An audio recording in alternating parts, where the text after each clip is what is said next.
अहंकार काय झालं ठीक है ना। जय राधा माधव की आजची वचन प्रभू जद अहंकाराश्रित न जत्सस्य इति मन्यसे निचैस्य ব্যবসায়ন্তে প্রকৃতিস্তং নিঃশাশ্বতি। যদি অহংকারকে আশ্রয় করে অর্জুনকে বলছে তুমি যদি অহংকারকে আশ্রয় করে যদি মনে করো আমি যুদ্ধ করব না মনে করো তাহলে তোমার সব সংকল্প মিথ্যা হবে।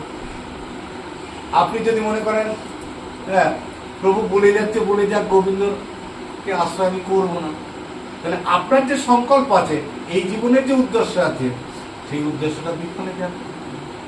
আপনার গোবিন্দের কথা শুধু শোনাই হবে এখান চলে যাবে। আমি শুনলাম ব্যবহার করলাম না কোনো কাজে আসবে না। প্রথম আবার কিছুদিন করলাম তারপর আর প্র্যাকটিস করলাম না অঙ্ক ভুলে যাবো পরীক্ষা খাতে কথা যাবে না। তাহলে কন্টিনিউয়াস প্র্যাকটিস করতে হবে। আপনাকে এখানে কোথায় আনা হয়েছে কামারশালাতে কাঁচা লোহা কামারশালাতে এনে হ্যাঁ হাপড়ে লাল করে তারপরে এই ভাগবত কথা রূপী হাতুড়ি পেটানো হলো দা ভালো তৈরি হলো খুব ভালো কাটছে। আপনি বাড়ি গিয়ে দা আলমারির মধ্যে রেখে দিলেন যত্ন করে 6 মাস পরে দা বার করেছেন যেই দেখছেন একটা কলা গাছ কাটতে আর কাটছে কেন 6 মাস ধরে দায় আর কিছু কাটেনি।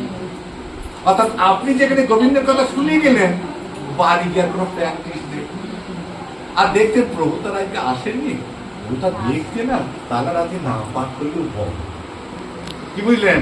তুলসী মহারানীতে চৈত্র মাসে যেদিন ভক্ত গোবিন্দের ভক্তে যাচ্ছেন আপনি জল দিচ্ছেন কত প্রণাম করছেন জানে কানে জপা পানি ব্রহ্ম কানে কানে তানে তানে প্রণাসঙ্গী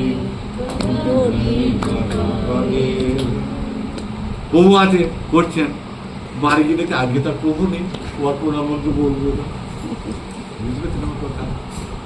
হ্যাঁ দায়ের ধার কমে গেল বুঝতে পেরেছেন।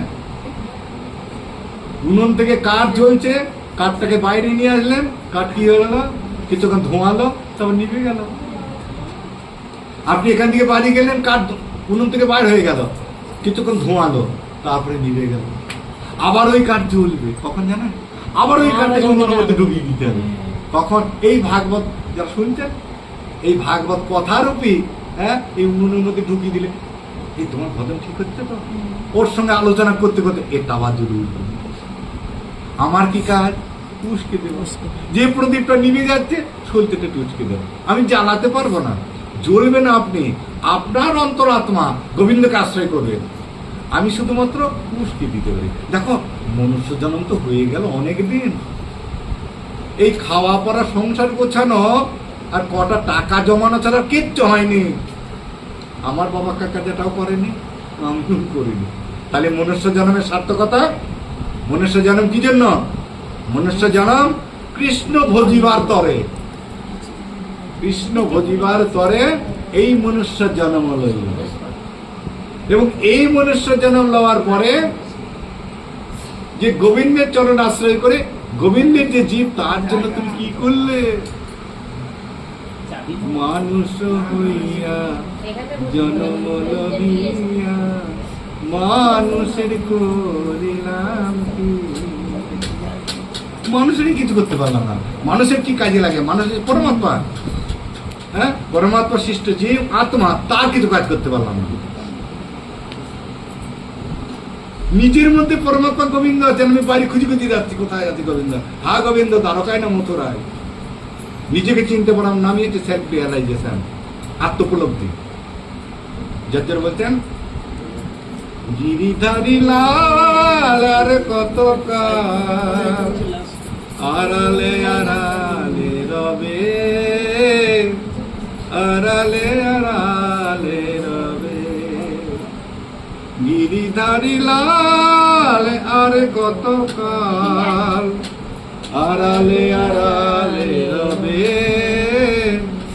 আড়ালে আড়ালে রবে। জয় রাধা মাধব কি জয়। আমি এদিকে বলছি